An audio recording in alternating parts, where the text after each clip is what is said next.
It is the most important thing while conducting, one of the most important thing in conducting postmortem examination. তো এটা নিয়ে ডেথের last class হবে পুরো একবারে details সব মিলিয়ে। Now times temperature reflects the visceral temperature. না এখানে দেখ সারফেস এরিয়া মানে সারফেস অফ হোয়াট, ওটা কিসের সারফেস? ডেড বডির surface. And core of what? Body का कोर। ठीक है। नाउ हीट ट्रांसफर नहीं हो रहा है ठीक से, why?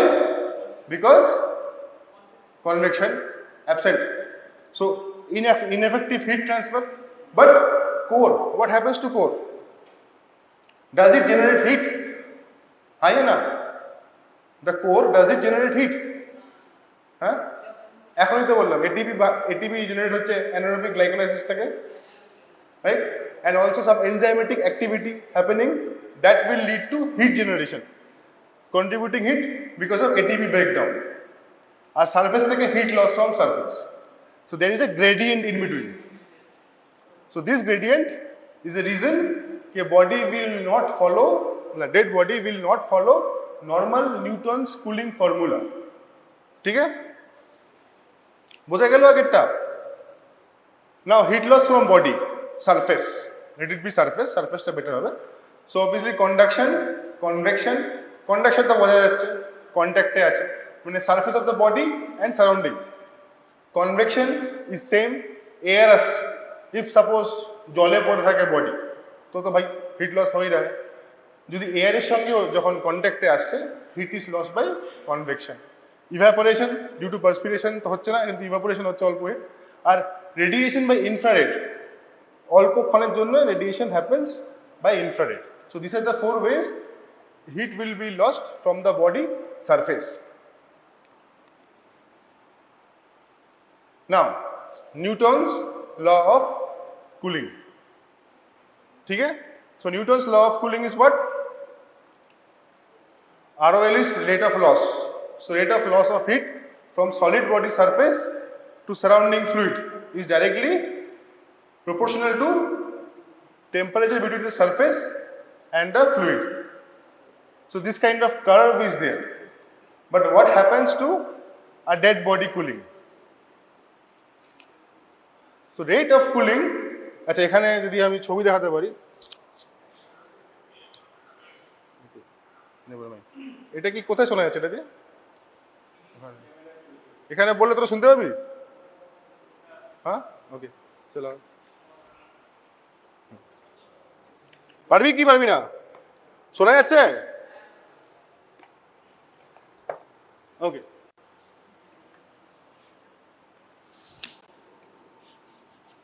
So this is time. ठीक है, this is time and this is temperature. Normal body temperature কত? 37 সেলসিয়াস, ঠিক আছে? 37 ডিগ্রি সেলসিয়াস। আর এখানে যত টাইম যাবে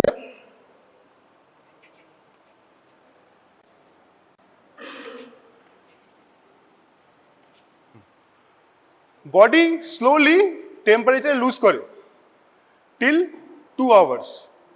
টেম্পারেচার ড্রপ অফ কোর 2 ঘন্টা অবধি খুব স্লোলি হয়, that is until 0.4 degree Celsius to 0.6 degree Celsius.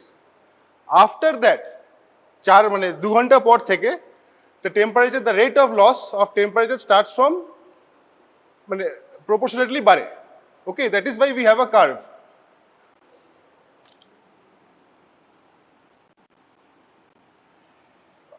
Due to slow loss একটা নট আ স্টিপ স্লোপ, তারপর আস্তে আস্তে 2 ঘন্টার পর থেকে একটা স্টিপ স্লোপ হয়ে যাবে until the body temperature reaches 4 degree Celsius. তো what it represents? What is this? S, ये एस है ना, इन्वर्ट करते हैं। So does it represent that? Inverted S, sigmoid curve, ঠিক আছে? এন্ড নর্মাল নিউটন ল কি করছে? Newton law cools from like this due to, ঠিক আছে? So this is the difference between Newton law of cooling and normal body, dead body loss of heat. So how does it represent? Sigmoid curve or inverted S.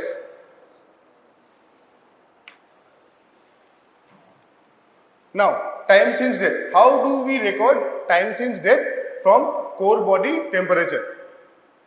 Acha, how will we measure the core body temperature?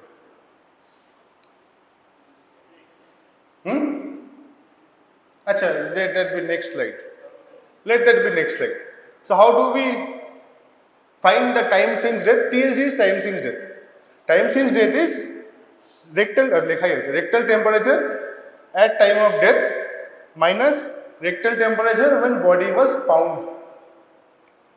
At time of death, we assume to be normal temperature minus divided by rate of temperature of fall. Okay? So if we assume the normal temperature, these are all in Fahrenheit. The scale was in Celsius. So time since death is 98.4 degree Fahrenheit minus rectal temperature of while doing postmortem and divided by rate of fall of temperature. So what will be the rate of fall of temperature? Acha, will the rate of fall of temperature be same in summer and winter? গরমকাল আর ঠান্ডার সময় কি so there will be difference, right? So that difference we need to know. Average rate of fall in summer is 0.75 degree Fahrenheit per hour and winter is 1.5 degree Fahrenheit per hour.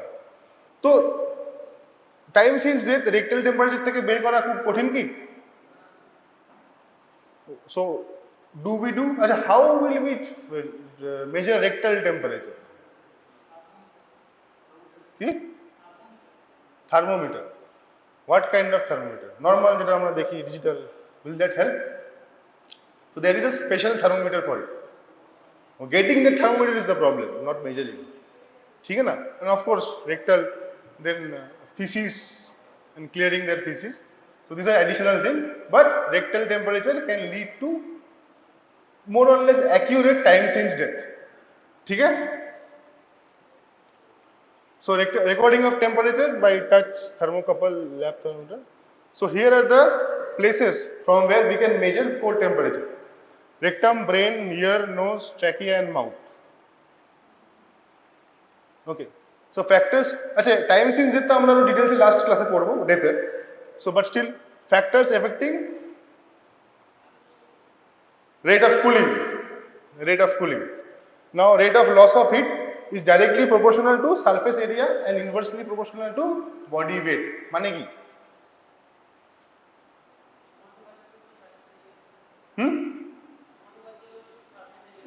Bangla নয়, literature মানে translate করতে বলিনি, Google translate নাকি? Surface area বাড়ে কম, ও তোর surface area বেশি, তোর surface area বেশি। হ্যাঁ, so you got my point. And wait, fatty কি ওয়েট হবে নাকি? মাসেলের ওয়েট নেই। হ্যাঁ, never mind, you got my point, right? Surface area more, heat will, rate of loss will be more, weight more, so rate of loss will be less.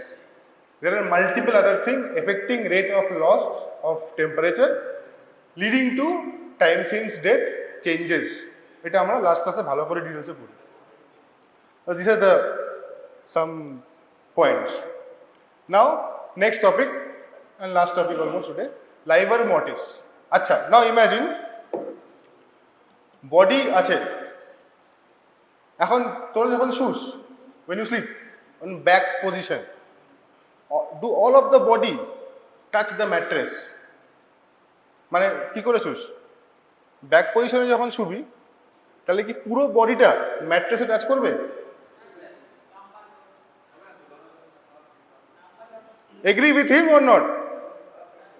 हाँ भाई, हो या नहीं हो, लास्ट पार्ट है, साथ दो, फिर हम भी घर आप भी घर, है कि ना?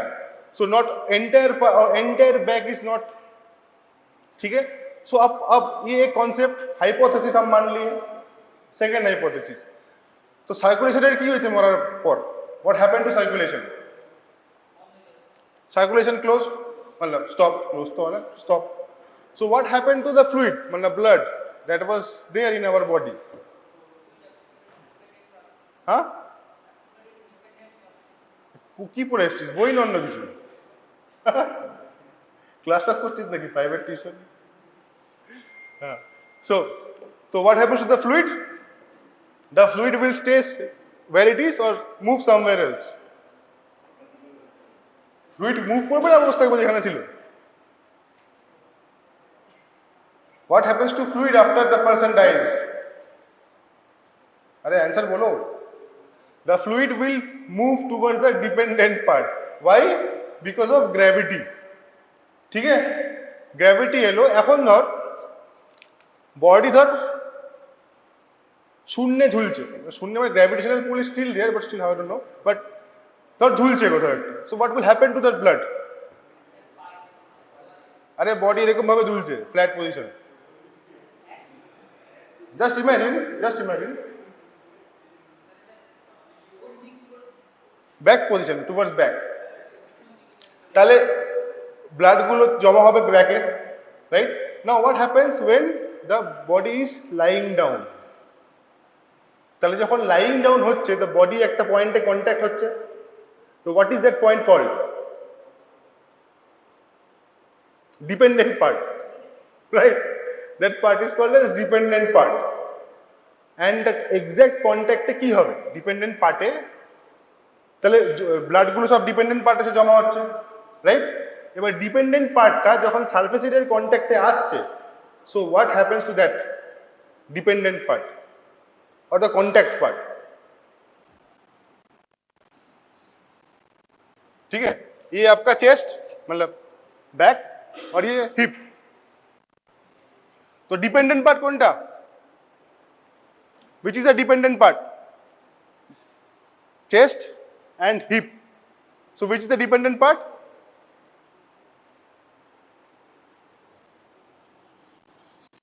ये रहा आपकी surface. So is this a dependent part? हाँ, है ना? Is this a dependent part? है ना? ये dependent part. So what happens to blood? So blood.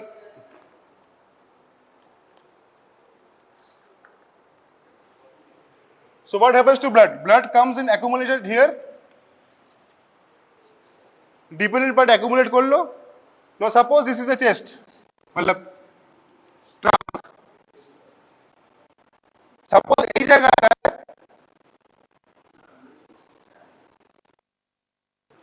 This part is in contact with the surface. What will happen to this area? It is fluid. Just imagine. আচ্ছা ধর এটা balloon, বেলুনে জল আছে, ঠিক আছে? এবার আমি এখান দিয়ে হাত দিলাম, বেলুনে টাঙানো আছে, বেলুনে জল ভরা আছে, আমি এখান দিয়ে পাঞ্চ করলাম। So what will happen to the fluid here? Will the fluid stay here or fluid will go here? Move করবে। সব আছি আমার সঙ্গে? তো will the fluid move above? তাহলে কি হবে? পাঞ্চ আমার এখানে ফ্লুইডটা চলে যাচ্ছে, রাইট? সিমিলারলি যখন কন্ট্যাক্টে ডিপেন্ডেন্ট পার্টে যখন কন্ট্যাক্ট হচ্ছে, the blood will move away from that place to wire? To the other dependent part. তো সেই পার্টটার কি হবে, সেই কন্ট্যাক্ট পোর্শনটার কি হবে? Pallor, right? So postmortem staining is seen where? Postmortem staining is seen on dependent part except on the contact pallor region. ठीक है? अब how the postmortem staining, that is liver mortis, develops? शुरूते they will be like patchy areas. With 4 hours, it will be like a sheet formation. কিন্তু that sheet will move মানে কি? 4 ঘন্টার পর যদি body থেকে এখান থেকে উঠিয়ে ওখানে সরিয়েছিস, তাহলে again the blood will flow from where, মানে এখানে তো ডিপেন্ডেন্ট পজিশন এরকম ছিল, ওইখানে দিয়ে ভুল করে এরকমভাবে একটু রেখে দিয়েছি, then the body will, the blood will move from the dependent part to another dependent part. Samjhe? So what will happen? You will see certain signs of postmortem staining on your back and some signs of postmortem staining on your dependent part. So with the changing of dependent part, postmortem staining can change if it is still 4 hours. আচ্ছা কারোর ছড়ানোর দরকার নেই, ধর drown করলো তিস্তায় যেরকম হতো, মানে তিস্তায় ইজ ইন কালিম্পং শিলিগুড়ি, তো তিস্তায় যদি কেউ পড়লো, মানে নদীতে যদি কেউ পড়ে, তাহলে river will flow, person will change his position continuous, তো গিয়ে কখনো এই কখনো ওই করে ultimately so the what happens to the fluid वो भी अपना बदलता रहता होगा ग्रेविटी के इसमें. So this is how postmortem ये स्टेनिंग इज वेरी इंपॉर्टेंट. 4 ঘন্টা পর থেকে 8 ঘন্টার অবধি the postmortem staining is fixed. Fixed মানে কি হচ্ছে? It will not move. How do we check? We just press over the area, এরকম ভাবে খালি প্রেস করি. Okay, we just press. যদি প্রেস করলে যদি মুভ করে, then that is not fixed. And what does it suggest? হ্যাঁ, 8 ঘন্টা হয়নি, राइट, मोर और लेस गिव एंड टेक 8 घंटा होइनी.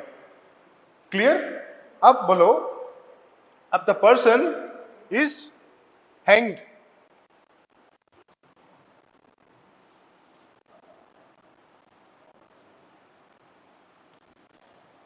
Never mind my drawing. Hang किया, ठीक है. Which part are the dependent part? हाँ, लोअर एक्सट्रीमिटीज पूरा. पिक्चर दिख रहा है ना? हाँ भाई, देखते पाচ্ছিস ছবিটা? It might be some doodle, but is it visible? তো কোথায় ব্লাডটা জমা হবে? হ্যাং করছে পুরো, there is nothing here.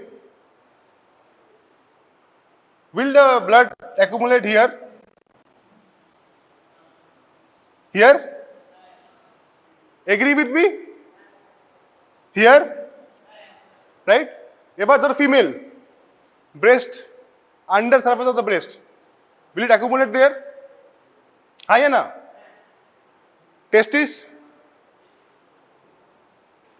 foot tips, tip of toe, है ना? Common sense. So these are the position where you should see. এবার ধর তুমি এক্সামিনেশন করছো and you see it is not fixed. What does it mean? What does it mean?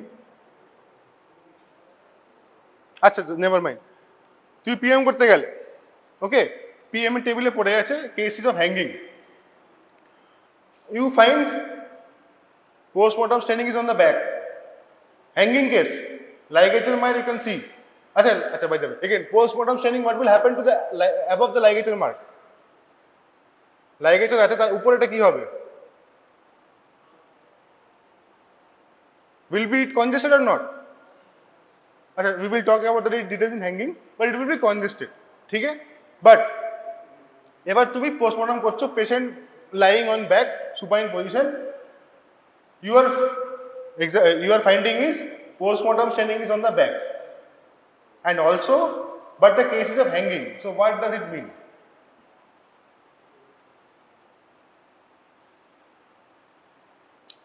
क्या मतलब है? Hang किया था, पोस्टमॉर्टम स्टेनिंग पिच्चू में है, क्या मतलब है इसका? क्वेश्चनটা বোঝা গেল কি? বোঝা গেছে? So what does it mean?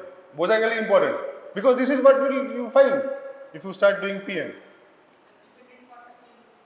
হ্যাঁ, ডিপেন্ডেন্ট পার্টটা চেঞ্জ হয়েছে. সো হোয়াট ডাজ ইট মিন? এর মানে এই ও 8 ঘন্টা বা 4 ঘন্টা ধরে ঝোলেনি, রাইট? এর মানে এই ও 4 ঘন্টা বা 8 ঘন্টা ধরে ঝোলেনি, ওর ওটা চেঞ্জ হয়েছে. অ্যান্ড চেঞ্জিং ইন পজিশনের জন্য the postmortem staining has shifted. In this case what will you see? You will check for the dependent parts, specifically for toes. If female, under surface of breast. If male, testis. There the postmortem staining will be present. আর যদি inner garment পরে থাকে then also on the pelvic region. যদি inner garment পরে থাকে and if it is tight, loose হলে হবে, দেন blood অ্যাকুমুলেটস দে। ঠিক আছে না? নাও তাহলে আমরা টাইম চেঞ্জ কি পোস্টমর্টম স্টেনিং থেকে কি দেখতে পারলাম? টাইম চেঞ্জ দেখতে পারি পোস্টমর্টম স্টেনিং থেকে?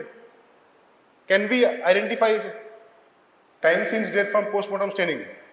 এতক্ষণ যা পড়লাম ক্যান বি অ্যাপ্রক্সিমেট 8 ঘন্টা কি 4 ঘন্টা অ্যাপ্রক্সিমেট উই ক্যান এস্টিমেট দিতে পারি। 8 ঘন্টা উপরে হলে আমার কোনো does not matter, right? So আচ্ছা, can be see the position in which postmortem change the body was found? Can? ठीक है। Now there is something called as bruise. Bruise তো আমরা ক্লাসে পড়েছি, right? So what is bruise? Bangla ভাষা মানে explain কর, not necessary the definition. Accumulation of blood, right? What, how do we write bruise? আমি ক্লাসে বলেছি how do we write Brugge in an, ঠিক আছে, ওরকম ভাবে যখন লিখি আমরা postmortem examination, we write extravasation of blood. What does extra vessation of blood means? We don't write bruise, we write extra vessation of blood. Huh? Exactly. Extra vessation is blood vessel থেকে blood বেরিয়েছে। So where is the blood accumulated in case of bruise? Very important question. Where is the blood accumulated in case of bruise? Inside the vessel or outside the vessel? Outside the vessel, right? Where is the blood accumulated in PM staining? Inside the vessel, बुझा गया? भीतर बाहर। So how will we find that? क्योंकि दिखता तो एक ही जैसा है, दिखता आपको नीला होगा। I will show the pictures. दिखता आपको नीला ही होगा। So how will you differentiate? It is a bruise or it is a postmortem staining? Very very important. अभी तो बोला how will you differentiate? Exactly. blood vessel के अंदर, blood vessel के बाहर। Now आप कैसे differentiate करोगे? कैसे दिखेगा? जस्ट इमेजिन करो, कुछ तो बोलो। काटोगे, you will dissect the body, body the area, ऐसा पूरा काटते हैं, slowly dissect the area. If you see extravasation, blood vessels के बाहर अगर स्टेन है, ब्लड एक्यूमुलेट है, then that is a bruise. If you don't find any staining, then it is not bruise. And on cut of vessel যদি blood বেরিয়ে আসে বাইরে থেকে, then that is postmortem staining. Now again post-mortem staining and কনজেশনের difference কি হবে? What is congestion? Congestion of organ, যদি অর্গানের ইনফ্লো আর এক্সিট বন্ধ থাকে, the blood is getting accumulated, traffic jam हो गया ब्लड का, and that will lead to what? congestion. Congestion will look like same as here, but in congestion you will have congestion of viscera also. ठीक है? So now some pictures.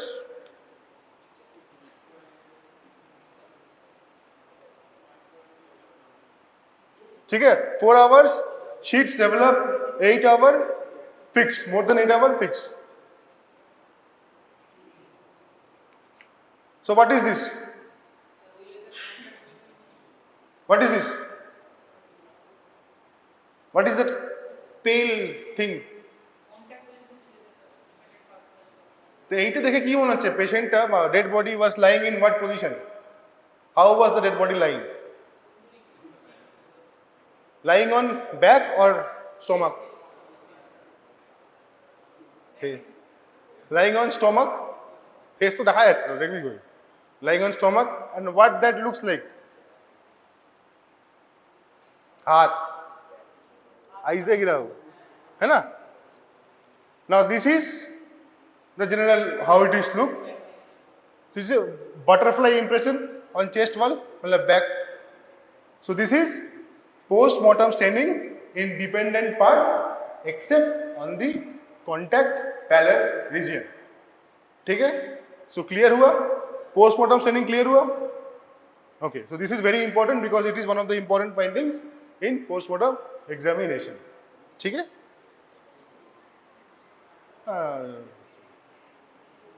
Sign of death, estimation of time since death, position of body and movement of the body if it has occurs. আচ্ছা, movement যদি বডির মুভমেন্টে হয়, then the time will also change. কেন আমি ধর এখানে ফেলে রাখলাম 2 ঘন্টা, then I take the body from this place to that place in a different position, the time starts from that position. So now the fixation time for the blood will not be 8 hours, it will be 10 hours. ठीक है? We will start off today with a series of 2 lectures. Today will be on malaria, cystosarcosis and leprosy, and tomorrow we will be doing tuberculosis. So the thing is, like these 2 topics, today's lecture and tomorrow's, these are part of your infectious disease pathology, and usually you will not get many questions on infectious disease, but still, like since you just had your practical exams yesterday, so we decided to start with an easy topic.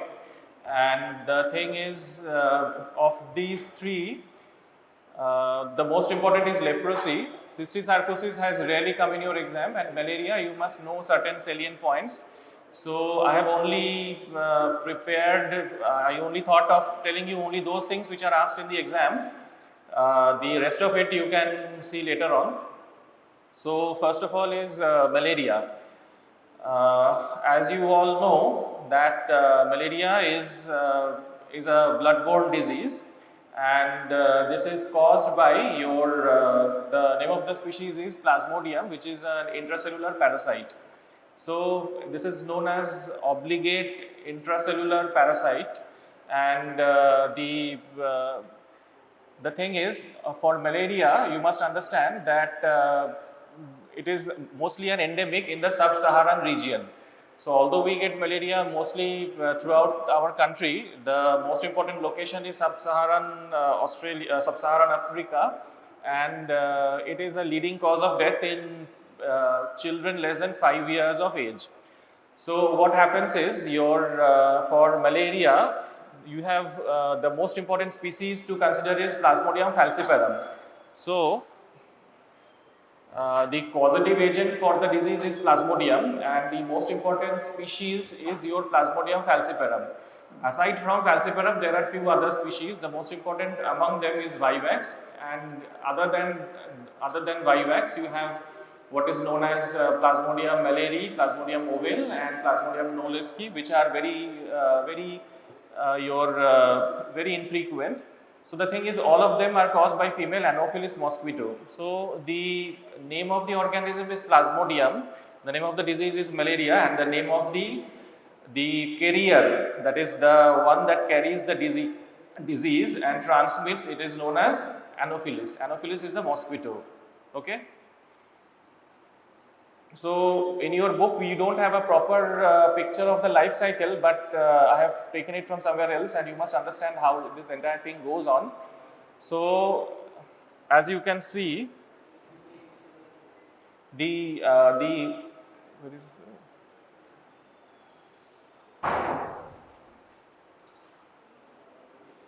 so you can see from point 1 to point 5, I have written blood meal. That is blood meal means that is when the mosquito bites humans. When the mosquito will bite a human, from that point your blood meal will start. Now if you look at the right side of the picture where I have written blood meal, the right side of the picture will take place inside humans, and the left side takes place inside the body of the mosquito. So from point 1 to point 5, point 1 to point 5 will take place inside the body of human, that is the host, and from point 5 to 6, 7 again point 1, that takes place inside the mosquito, that is the Anopheles. Okay. So what happens is, if you start from the first point, that is when the mosquito bites a human. Now if that mosquito, that is Anopheles, we will refer to mosquitoes as Anopheles. So when the Anopheles bites any human host, what happens is, if it is not carrying a Plasmodium parasite, then nothing will take place. But if the mosquito, that is the Anopheles, is having the infectious stage of Plasmodium, in that case it will inject or transmit the disease into the human blood. So the mosquito bites a human, and what happens is it will inject the infectious stage of the disease, which is known as sporozoites. So sporozoites are the infectious particles. The sporozoites will be injected into the human body by a bite of the mosquito. So what happens is the mosquito has bitten, the sporozoites have been injected into the blood. Now those sporozoites will go directly to the liver. So the liver has certain receptors. Through those receptors, these sporozoites, they will convert into schizont, and the hepatocyte, when they enter the hepatocyte, the sporozoite will convert into schizont. Schizont is just another name of the next stage of the life cycle of the plasmodium. So the plasmodium parasite will be having various stages of life cycle, which I have written as first is sporozoid, then schizont, then merozoite, and then trophozoite. In this way it will go on. So these are just separate stages of the life cycle of the plasmodium. So what happens is, when the mosquito has bitten a human, the sporozoite will enter the hepatocyte. Inside the hepatocyte, what happens is it will be converted into schizont. Now the schizont will be converted to merozoite. So these are just different names of the stages of life cycle of the plasmodium. Now inside the merozoite, depending on the species of the parasite, if it is a Plasmodium falciparum, then what happens is, within 14 days, the merozoites will be released from the hepatocyte cytoplasm. So the Plasmodium is now inside the hepatocytes. The hepatocyte will rupture and it will release the merozoites into the blood. Okay, and if this species is your Plasmodium vivax, then what happens is this release can take place after many months or many weeks. For falciparum, the release will take place, say, after I've written 5 to 6 days, or say up to 14 days. So early release. So there is no latent stage. But in case of Plasmodium vivax, what happens is there is a latent stage. That means the parasite will remain inside the hepatocyte cytoplasm for up to few months, so that the infectivity, that is the release of the merozoite into the blood, can take place after many months. So for falciparum, early infection; for vivax, late infection. And why this is happening? Because these parasites are remaining dormant inside your hepatocyte cytoplasm. So what happens is, like, once the merozoites are released, then they will enter into the erythrocyte. Okay, please understand, this spelling is wrong. Erythrocyte spelling in this slide is wrong, I couldn't correct it. But the thing is, the merozoites will enter the erythrocytes. So the parasite will have two stages. One is extra erythrocytic phase, that is the part that takes place inside your hepatocytes, and the one that takes place inside the erythrocytes, that is called erythrocytic phase. In the erythrocytic phase, what happens is, after getting released from the hepatocyte cytoplasm, they will enter the erythrocyte. In the erythrocyte, the stage, they will enter as merozoites, and then they will form what is known as trophozoite. So merozoite will get converted into trophozoite. Again, trophozoites will get converted into schizont, and then the schizonts will be released in the blood. The erythrocyte will rupture and it will release inside the blood. So the entire erythrocytic phase takes place around 48 hours. In 48 hours. Okay. So what is happening? The hepatocytes have released the parasites. They are taken up by the RBC. They will remain inside the RBC for 48 hours, and then the RBCs will rupture, and then again the parasites will be released into the blood. A second part of the life cycle, what takes place is that some of the trophozoites will get converted into gametocytes. Gametocytes are the reproductive phase of the parasite. That is, the gametocytes will fuse, and that is the fertilize, and they will form. They will form another. The life cycle will continue. So the gametocytes are formed inside the human body, and this is where the life cycle of the plasmodium inside your body ends. So there is formation of gametocytes, and these gametocytes are again taken up by the mosquito when it bites another time. So once the mosquito bites, it injects the sporozoites into your blood, and when it bites a second time, considering you have the gametocytes inside your body, the mosquito will take up those gametocytes. Now these gametocytes will enter the mosquito's body, and inside the mosquito's body, fertilization will take place. These are the stages of fertilization, that is zygote, kinete, and then oocyst, and then finally the infectious particle that is formed is known as sporozoite. So sporozoite is formed inside the mosquito, and that is the infectious stage. And the mosquito, when it bites second time, it is ingesting your the reproductive parts, that is the macro and micro gametocyte. Is this clear? So so the fertilization will take place in the mid-gut wall, that is mosquito will have a gut, inside the gut the fertilization will take place. Clear? Life cycle, should I repeat or is it clear? So this is the entire thing about the life cycle. Next is what is important. I have told you that Plasmodium falciparum is the most infectious of all the species and the most deadly. So why is that? We'll come in a minute. First, I have discussed that what happens when, what are the morphological features that take place inside your body when you have malaria.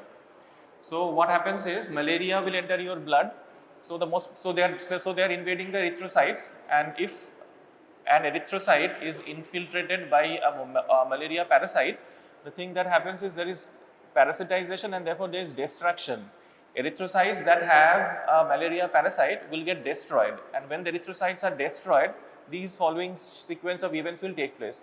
We know that the reticuloendothelial system, which is there inside the spleen, that is responsible for taking care of dead degenerated RBCs. So what happens is malaria has entered RBC, the RBCs have become degenerated. Now these RBCs will be taken care of by the reticuloendothelial system of the spleen. So if that happens, then there is enlargement of the liver and spleen, because the reticuloendothelial system inside the liver and spleen has become hyperactive. It has to destroy all the damaged RBCs that have been infected by the Plasmodium. So invasion of the RBCs and destruction of the RBCs will lead to the following causes, the following effects, which are, number one is, I have said that it will enter the liver and spleen and it will result in hepatosplenomegaly, because there is activation of the destructive process which is known as the reticuloendothelial system. Next, what will happen is that, as you can see, there is when the RBC ruptures, hemoglobin is released. We all know that when the RBCs will rupture, the hemoglobin inside the RBCs will be released. These RBCs will be absorbed by your renal tubules, and that is known as black water fever. That is known as black water fever because the hemoglobin which is taken up by the tubules, the hemoglobin which is taken up by the tubule will appear like blood, and that will give rise to your black water fever. That will appear black, and from there we have the term black water fever. Then we have cerebral malaria. In cerebral malaria, what happens is these damaged RBCs will enter the cerebral circulation, and there will be hemorrhage inside the cerebrum, inside the brain. So we have what is known as cerebral malaria. And finally, what will happen is that all different organs, the erythrocytes which have been infected by the Plasmodium will enter the microcirculation of various organs, and after entering all those organs, it will result in obstruction of the capillaries, and that will in turn result in hypoxia. And if the hypoxia involves the brain, then what will happen is the patient might even die. So damaged RBCs, they are entering the microcirculation of various organs. Inside those organs, it will cause obstruction in the circulation because RBCs are damaged. Once obstruction occurs, there will be hypoxia. What is hypoxia? Hypoxia means there is deficiency in oxygen supply to the organ. Oxygen is supplied by the blood. The blood cannot flow properly because the capillaries have been obstructed. So there is hypoxia, and if the hypoxia involves the brain, then it might result in death. And if the patient survives, there is microhemorrhages, microinfarcts in the brain.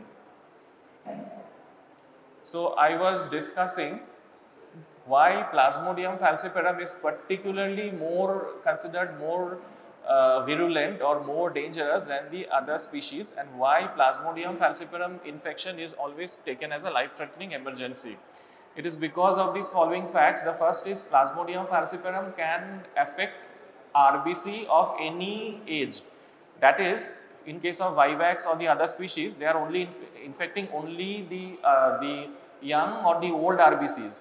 But in case of falciparum, they can infect RBCs of any age. So we know that the life cycle of RBC is 120 days. So falciparum can infect RBC of any age. Therefore, it is having a huge population of RBCs to infect. That is number one. Second is what is happening, that once the RBCs are infected, then they are clumping together. This clumping of RBCs is known as rosette formation. Rosette formation is called clump. Rosette formation means clumping of RBCs. So once rosette formation occurs, they will stick to the endothelial cells of the blood vessels, and that will again cause blockage of the blood flow. So RBCs clumping, rosette formation, blockage of your blood vessels. That is what is taking place, and this entire process is known as sequestration. Sequestration. What is sequestration? Sequestration is your RBCs forming rosettes, and they are all sequestered inside the blood vessels. So RBCs are not flowing freely through the vessels. If they are all sequestered, it will again result in your ischemia, hypoxia, all those events. Next point is you have what is known as GPI-linked proteins, which are released from the infected RBCs.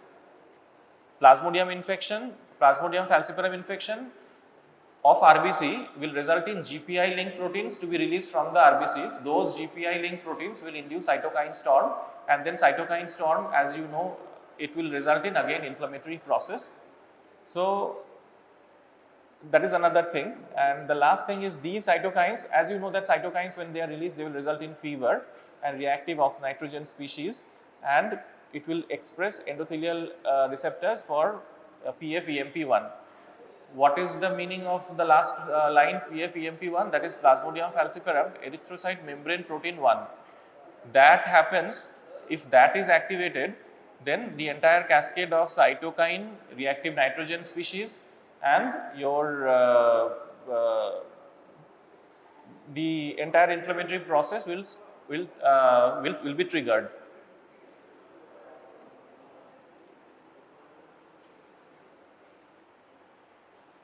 Okay, so now we come to clinical diagnosis, which is the last thing regarding malaria. Clinical diagnosis is, first of all, you have to see the patient in the ward or in the OPD. When you see the patient, the characteristic symptoms are obviously fever, but there is a characteristic type of fever that is associated with malaria, and that is called fever with chills and rigor. Chills and rigor means that is they will be shivering, and the fever will come in paroxysms, which means the fever will rise and then it will come down after some time. So it usually happens depending on the species, either there is a cycle. So depending on the species, there is a characteristic cycle when the fever will come and then when the fever will subside. That is the most important thing, fever, to suspect malaria. And if you examine the patient, just like I had said, that the reticuloendothelial system of the liver and spleen will get activated. So if you palpate the abdomen, you will find there is hepatomegaly and splenomegaly. So clinical features, you can say mostly these two. Most important thing is, after you have suspected malaria, how do you diagnose it in the lab? So in that case, you do a malaria blood smear. So from the peripheral blood, you draw a blood and you make a smear, and in the smear you are supposed to demonstrate the parasites in the blood, that is inside the RBC. So I have talked about various species of malaria, that is Plasmodium, mainly falciparum and vivax and the rest. So each one of them will have a different morphology of the various stages of life cycle. So you have to demonstrate that inside the blood. Under the microscope, when we will be looking at the parasites, we will be able to understand which species is present in the blood. So that is what we mean by malaria blood smear. What happens is, after we have taken the blood and prepared a smear, it is stained with Giemsa stain. The name of the stain is Giemsa. You stain it with Giemsa and you demonstrate the various organisms inside the, inside the RBCs. And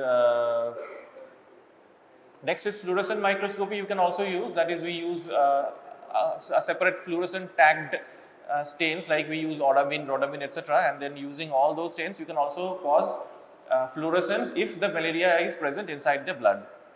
Next is quantitative Buffy coat. We are not using much these days. Quantitative Buffy coat is, you will centrifuge the RBC, centrifuge the blood sample, and then you will get a Buffy coat right just below the plasma layer, and then from there you can make a smear, and then you can estimate the load of the parasite.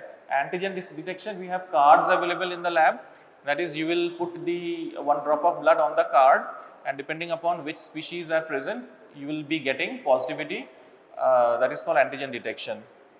Cards will have the antibody against the antigen, and then when you put a drop of blood containing the parasite will have its antigen. The card is loaded with, the card is primed with the antibody. So if antibody-antigen reaction takes place, it will give a positive result. Next is serology. Serology means we will be doing tests like ELISA and tests. Those are common, but then for ELISA and other tests, we can demonstrate malaria inside the blood. So the most important thing is the two things that we are mostly doing is, one is rapid screening, is your antigen testing, that is by the card which is available in the lab, in the wards, and the most important confirmatory is your microscopy. By microscopy means you make a smear, you stain it, and you demonstrate the various forms of the malaria parasite inside the RBCs. That is what we are doing in terms of diagnosis. So that is all regarding malaria. Mostly you will be asked why Plasmodium falciparum is more virulent, and the life cycle might be asked in the exam, and how do you diagnose it. Then you have to just remember these points. You might elaborate a little bit on these points. That is all about malaria. We will shift now to the next topic. Do you have anything to ask about malaria? So next topic is your leprosy.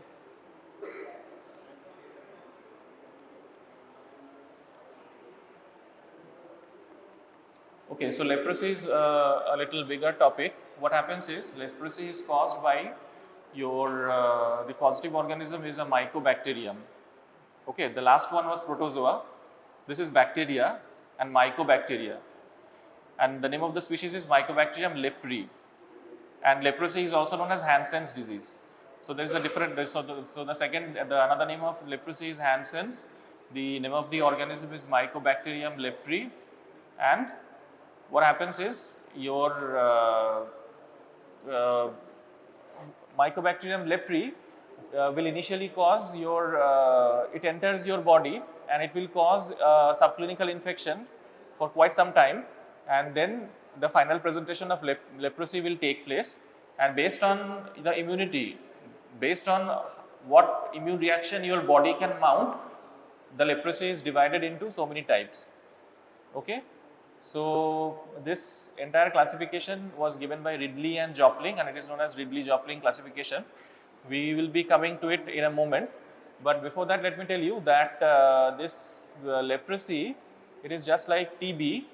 These will induce your hypersensitivity reaction, and that is the result. That is the pathogenesis for reaction to leprosy. So the body's reaction against leprosy will be due to hypersensitivity, and that hypersensitivity is induced by the cell wall components of leprosy.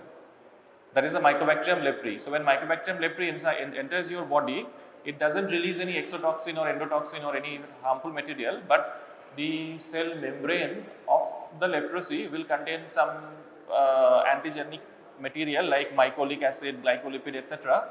And those will result in your delayed type hypersensitivity that is mounted by the body against the mycobacteria.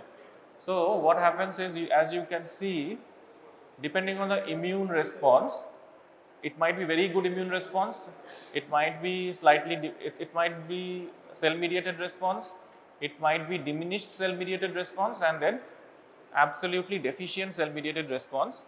Depending on all these, we have two polar groups which are known as TT and LL, and then we have borderline presentations, that is BT, BB and BL. What is the meaning of this particular thing? That is, when the Mycobacterium leprae enters your body, if you have a very good immune response, then you will be, the form of leprosy that will take place is known as tuberculoid polar. That is the least, that is, as you can see on the right hand side, where you have a very strong cell mediated response, and you will, so another thing is that if the immunity is even better than that, then you will have spontaneous recovery, that is, it will not manifest itself. If it enters a person in whom the immunity is very good, then it might go away without producing any symptoms. But if symptoms at all start getting manifested, then depending on the immunity of your body, it will range from tuberculoid polar to lepromatous polar. Lepromatous polar and tuberculoid polar are the two extreme ends of the spectrum, where tuberculoid polar will represent the highest form of immunity, highest form of immune cell mediated response, and lepromatous is a very diminished response. And you have intermediates form inside the spectrum which are known as borderline types, that is borderline tuberculoid, borderline indeterminate, and your BL, that is a borderline lepromatous. So what happens is,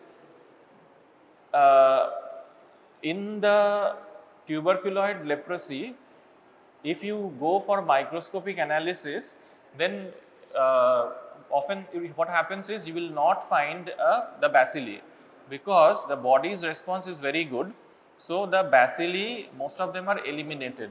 So what happens is, it is a paucibacillary, it is called a paucibacillary group of disease. But in lepromatous leprosy, what happens is, it is a multibacillary, it is called multibacillary. And if you try to examine these patients under the microscope, there is a high chance that you will get a high load of the lepra bacilli inside the under the microscope. So just how to diagnose leprosy. Okay, so I will just tell you in brief how do we how do we do the diagnosis of leprosy, just like for malaria I told you. So what happens is, we will do a slit skin preparation. What does that mean? Like, a patient has come to you with suspected leprosy, and from there we suppose the patient has hypopigmented area anywhere on the arm, or the patient has presented with a nodule, and we are suspecting that the patient might be having leprosy. So what we will be doing, we will do a slit skin preparation. That is, we are going to take a lancet, make a cut and take a certain amount of tissue, and then on that tissue we are going to do special stains. The name of the stain is AFB ZN stain, that is Ziehl-Neelsen staining, and that is used to demonstrate your mycobacteria. We are doing the same stain for tuberculosis also.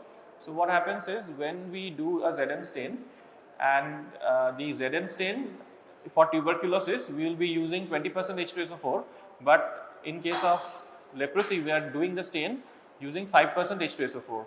So ZN staining procedure and everything will be taught in details in microbiology, but just try to remember that in this case we are using 5% H2SO4 in case of leprosy, and for TB we will be using 20% H2SO4. What is the difference? I mean, why we are doing that? Because this is called less acid fast, which means, like, for ZN stain we are first using like, when the H2SO4 is a decolorizing agent, so the more acid fast an organism will be, it will require increased strength of H2SO4.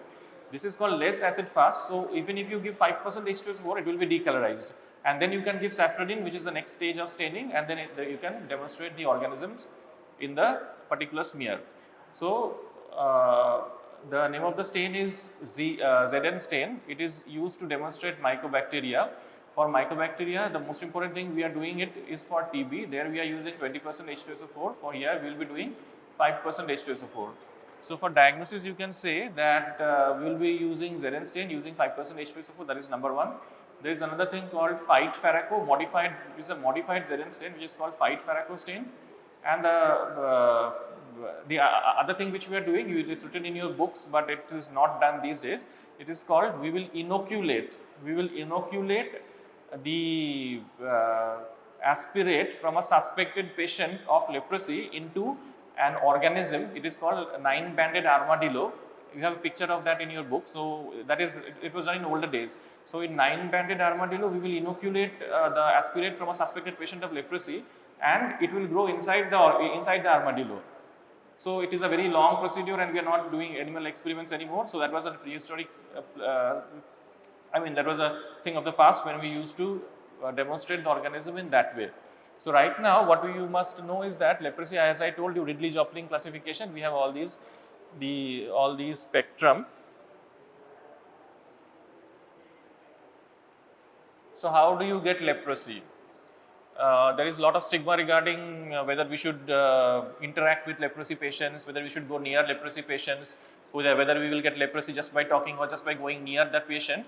So you must understand that it is not that easily transmitted. So a patient mostly who has a very high viral load of, bacterial load of lepra bacilli will shed the bacilli from damaged skin, nasal secretion and mucous membrane of the mouth.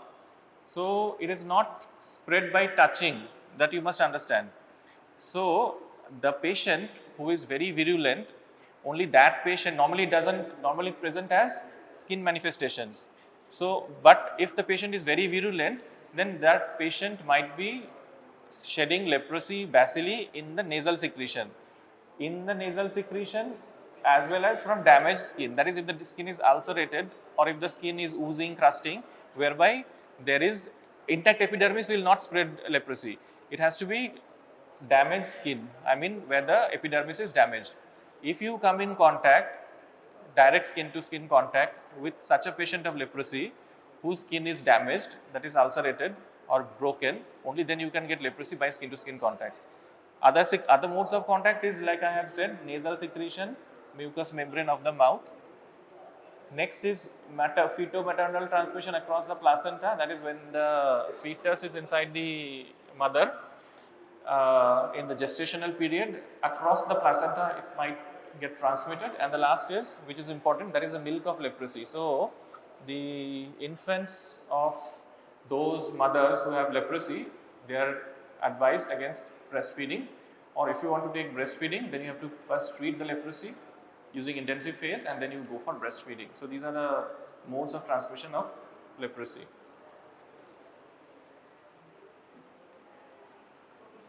This is, you must understand, pathogenesis, that is immunology or pathogenesis. Like I said, this is a T-cell mediated delayed hypersensitivity reaction. T-cell mediated delayed hypersensitivity reaction. And how does the reaction take place? So I told you the lepra bacilli on the surface of the bacilli, just like any other organism, it will have some membrane proteins. Those membrane proteins are the antigenic determinants of any organism. So in case of lepra bacilli, those proteins are your PGL1 and LAM. PGL1 and LAM. So PGL1 is, I think, is phenolic glycolipid. You don't need to remember the entire name. Phenolic glycolipid, and LAM is lipoarabinomannan. So just remember PGL1 and LAM. These are your antigenic proteins on the surface of the lepra bacilli. So when the lepra bacilli enters your body will mount hypersensitivity reaction against these proteins. Next point is, as you can see, I have written genotype. The next thing is MHC class, that is HLA or MHC, that determines what kind of response your body will have against those antigens, that is LAM and PGL1. Next you have is a T cell response. So since it is a delayed type response hypersensitivity, the response will be mediated by T cells. The T cells in case of leprosy, it will be both CD4 and CD8. So this is important. Like normally For example, in case of TB, we have only CD4 response. Here you have CD4 and CD8, and the CD4, we know that they act as helper T cells, but in leprosy, aside from acting as helper T cells, they will also be acting as your cytotoxic T cells. So just remember the various points, that is what are the antigenic determinants or what host factors are responsible, that is MHC, and it is mediated by both CD4 and CD8. And the last thing is humoral immunity, which is like the antibodies inside in your body. Humoral immunity is mediated by antibodies, so they do not have any role in protection of leprosy. So it is basically a T cell mediated response. It is a delayed type hypersensitivity. It is against the lepro antigens, and it is dependent upon the MHC or the HLA subclass inside your body. Clear?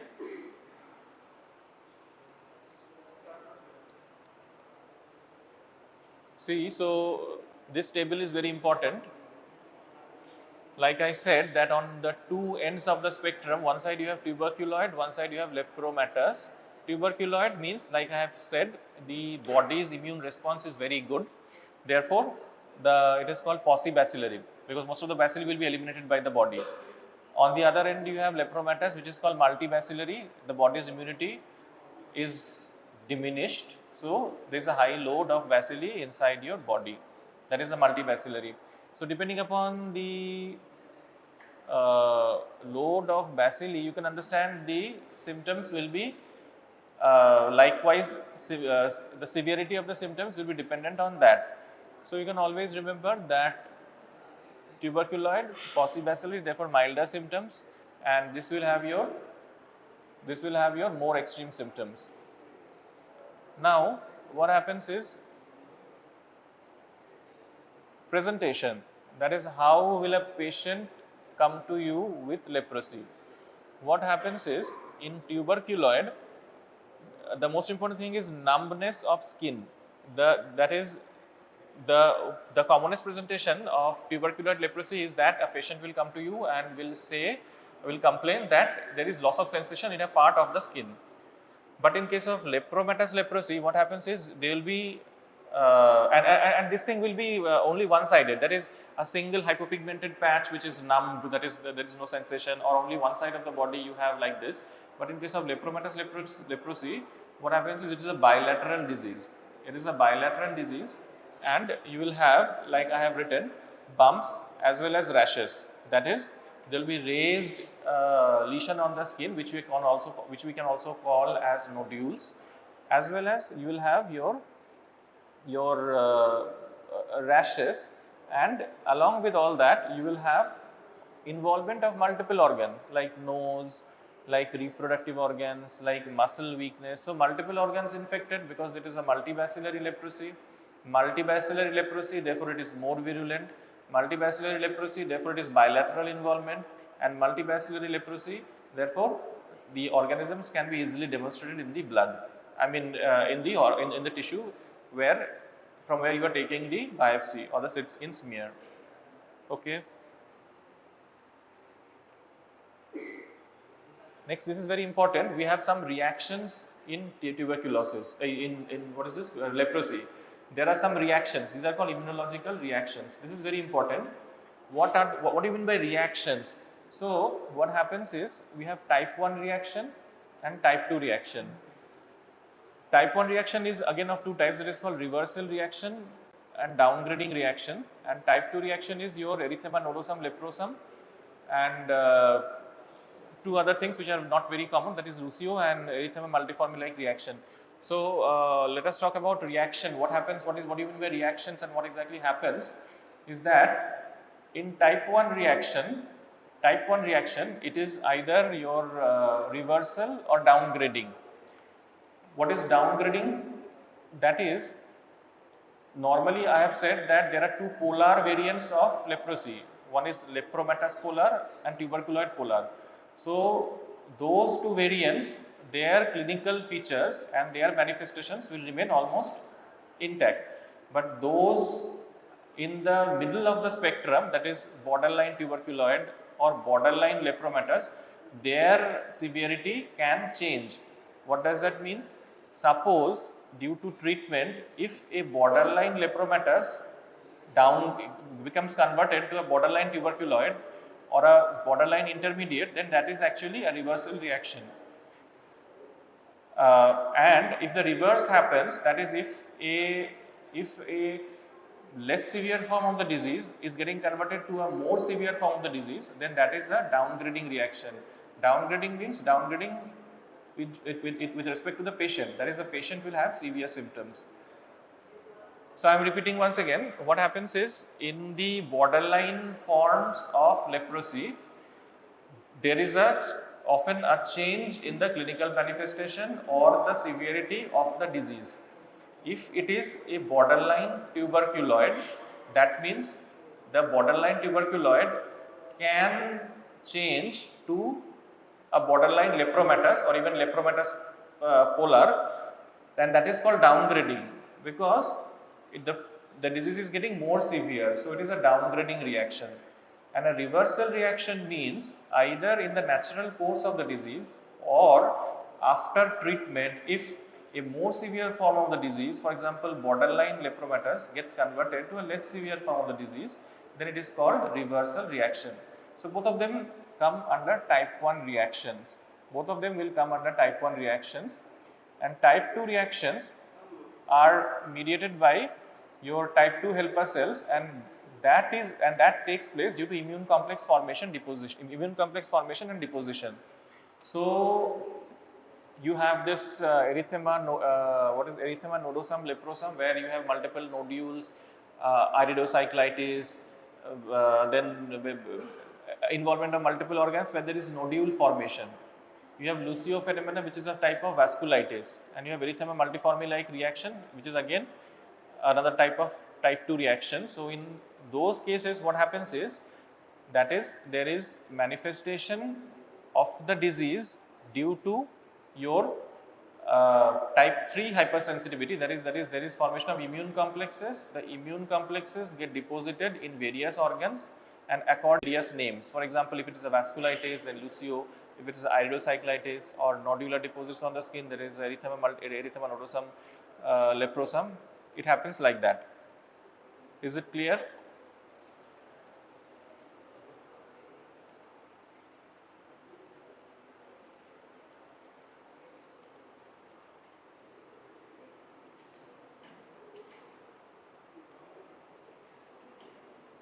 এটা কাজ করছে না যে হয়েছে। Next is what you have lepromin test. This is another test, just like you have tuberculin test in case of TB, we have lepromin test. What is lepromin test? Lepromin test is we will inoculate intradermally and aspirate of, that is a standardized extract of inactivated bacilli intradermally, and we are going to observe the reaction after 48 hours and after 3 weeks. After 48 hours and after 3 weeks. If it is more than 10 millimeter of induration, that is called positive after 48 hours, and after 21 days, if it is a induration is more than 5 millimeter, then that is again called positive. So there is an early phase of the reaction after 48 hours, and there is a late reaction after 21 days. Accordingly, there are two names given for the two reactions. One is called your 48 hours and your 21 days. Okay, one is called Fernandez reaction, the first one, and the second one is called Mitsuda reaction. These are various names. You might remember, you might not, but the point is that this lepromin test is positive in lepromatous leprosy, and it will not be positive in tuberculoid leprosy. So in earlier days, when this was another test that was used to demonstrate lepromatous leprosy, that is we used to intradermally inoculate an aspirate of leprobacilli, inactivated leprobacilli, and your body will mount a response to that inoculum, and what will happen is there will be induration. What is induration? This is just a swelling on the skin. You will measure the diameter of the swelling. If the swelling diameter is more than 10 millimeter after 48 hours, that is considered positive. That is the initial reaction, early reaction, and the late reaction will take place after 21 days, in which case what will happen is that you will get it more than 5 millimeter. That is the second phase of the reaction. Coming to the histopathology of leprosy, you might find interesting. What happens is when an organ is affected by leprosy, how will you see how does it present, how does it look inside under the microscope? So for tuberculoid leprosy, what you see is in this picture there is formation of a a granuloma, and that is just beneath the epidermis. The upper layer of the skin is the epidermis. You can see in continuation of the epidermis there is a collection of epithelioid cells. Inside the epithelioid cells there is something called Langerhans giant cell, and lower part of the picture you can find there is a nerve bundle. So this is the picture of tuberculoid leprosy. In tuberculoid leprosy, what happens is there will be collection of epithelioid cells. Can you see the epithelioid cells just below the epidermis? It will have connection with the epidermis. The epithelioid cell collection will be surrounded by lymphocytes. As you can see, lymphocytes, normally lymphocytes are present whenever there is an immune response provided by the body. If the body doesn't have any capacity to mount an immune response, you will not get lymphocytes. So if you see the lepromatous leprosy slide, we will see there will not be any lymphocytes. So in this case, there will be collection of epithelioid cells. The epithelioid cells might contain Langerhans giant cells. Langerhans giant cells are what? Giant cell means a large cell with multiple nuclei. That is a giant cell. So the characteristic type of giant cell here is called Langerhans giant cell. So you will see Langerhans giant cell inside your collection of epithelioid cells, and that is surrounded by lymphocytes. This is the histopathology of tuberculoid leprosy. What happens in lepromatous? Like I said, no lymphocytes because the body cannot mount any immune response. The immune response has been suppressed. So no lymphocytes. But then what is present? We can see there are presence of foam cells. Foam cells, also called lepra cells. These foam cells will contain the lepra bacilli. As I said, these are paucibacillary disease. So the lepra bacilli will be demonstrated inside the foam cells. You can see the foam cells are present in the dermis, and there is separation from the epidermis by a clear space. So top part you can see the epidermis, and then there is a clear space, and then you have the collection of foam cells. Inside the foam cells you will have the presence of lepra bacilli. So this is the histopathology of your lepromatous leprosy. There is no surrounding collection of lymphocytes.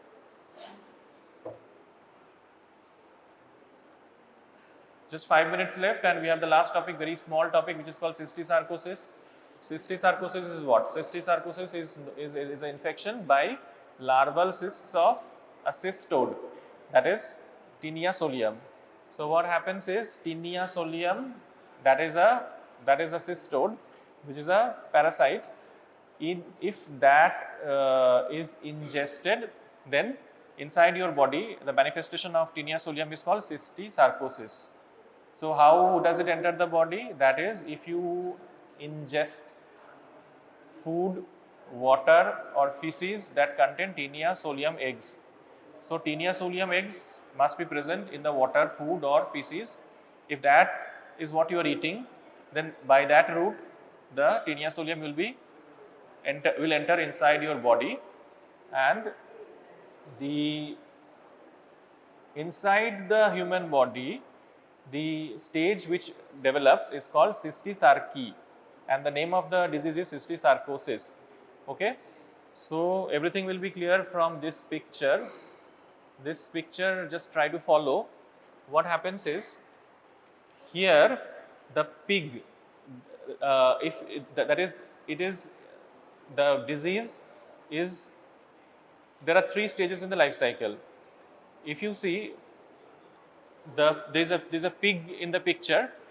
The pig will ingest your adult gravid proglottids or eggs of Tinea solium, and then the Tinea solium will enter into the muscle of the pig. And if you eat pork, from this particular pig which has the proglottid of Tinea solium, then that will enter the human body and that will result in cystic formation in various organs. So the life cycle is this: the pig will ingest your eggs or gravid proglottid, then those will enter the intestine of the pig, and then they will transfer to the muscle. It will get transmitted to the musculature, and that if you eat an infected pork of this pig, then the Tinea solium will enter your body, and inside the body, the tinea will mature, and the various reproductive stages will take place, and the human will shed the proglottid in its feces. So the what happens is, the tinea enters the pig, it goes into the muscle, the human will eat the infected muscle from this pig, and the life cycle will continue inside the human being, and what happens is the proglottid will be shed by the human, and then the life cycle will continue. So this is the last slide, just to show you what happens is inside your body when the cystic or cystic, what is it?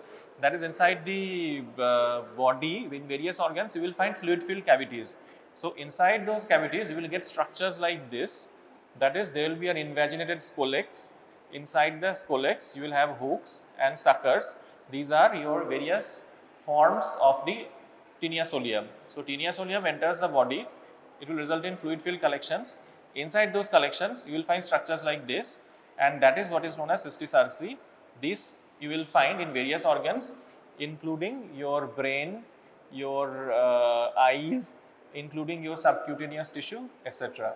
So that is what is known as your tinniasis or cystic. This has rarely come in your exam, but it is more important from your microbiology viewpoint. I think they will be teaching this along with the other parasites separately in microbiology. Okay, that's it. Thank you.